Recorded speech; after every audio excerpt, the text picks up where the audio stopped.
টাকলা মুরাদের দক্ষ হাতের পরিচর্যার অভাবে পচন ধরেছে বিশিষ্ট তলা ব্যবসায়ী ও ছিদ্র নায়িকা মাহিয়া মাহির লাউ বাগানে। অন্যদিকে গর্ত দেখিয়ে অর্থ জোগাড় করতে না পারায় বুকের টিউমারের চিকিৎসা করাতে পারছে না আরেক ছিদ্র নায়িকা দিঘি। এদিকে পরিমণির তপ্ত চুলায় ঝলসে গেছে বহু পুরুষের জীবন। ছোট বড় লাকড়ি দিয়ে আগুন জ্বালানোর কারণে চুলার কান্দা ভেঙে যাওয়া এখন তিনি চাচ্ছে ক্ষতিপূরণ।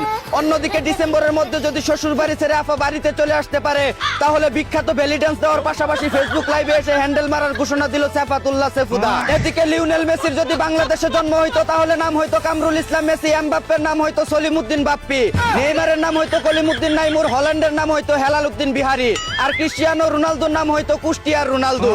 অন্যদিকে বিশ্বকাপ সেমিফাইনালে ফ্রান্সকে হারিয়ে ফাইনালে উঠবে স্পেন, আর তাদেরকে পেনাল্টি বাতায় হারিয়ে চতুর্থ বিশ্বকাপ জিতবে আর্জেন্টিনা, জানিয়েছে রেফারি ও ফিফা সভাপতি। এদিকে তথ্য প্রযুক্তির যুগে যদি ফিফা আর্জেন্টিনার হয়ে থাকে তাহলে অন্ধকার যুগের সেই জুলেখা কাপের সময় কি না কি হয়েছিল তা আল্লাহই ভালো জানে। এদিকে অতিরিক্ত বৃষ্টির কারণে তুরাগ নদী থেকে বের হয়ে রাস্তায় সাঁতার কাটছে এক বিরল প্রজাতির কাইল্লা জলপাডি। অন্যদিকে হিরো আলমকে আবারও শূন্যতে খাতনা করে এলাকাবাসীকে দাওয়াত দিয়ে সবার সামনে টি-20 ম্যাচ খেলে তার টুনটুনি পরীক্ষা করতে চায় সুমাইয়া রিমু নামের এক টিকটক মারানি। এদিকে ডেন্ডিখুর টুকাই মামুনকে রাতের বেলা ঠিকমতো খেলাধুলা করতে না দিলে গোপনাঙ্গে মরিচের গুঁড়া লাগিয়ে দিত বলে জানিয়েছে 12 লাঙ্গের জাতা খোয়া ভুসকি লাইলা।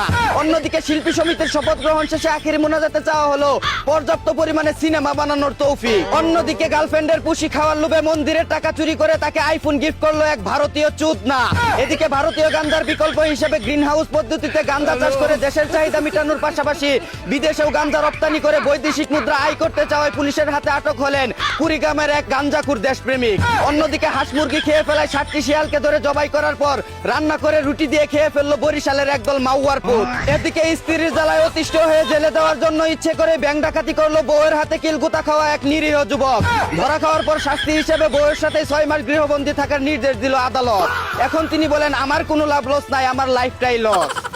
এই ছিল দেশে ঘটে যাওয়া সব চুদুর বুদুর খবর। চাইনা থেকে আগত মিস্টার চুদলিং পংকে সাথে নিয়ে আমি ছিলাম চিন্তা কর্মজীবর। শুনছিলেন আপনারা আবাইত্যা টিভির দুঃসংবাদ। এতক্ষণ সাথে থাকার জন্য ধন্যবাদ। ভিডিওটি ভালো লাগলে উড়াদুরা শেয়ার করে দিন। বিনোদনকে বিনোদন হিসাবে দেখুন। ঝাঁকানাকা পেজটি ফলো করে রাখুন।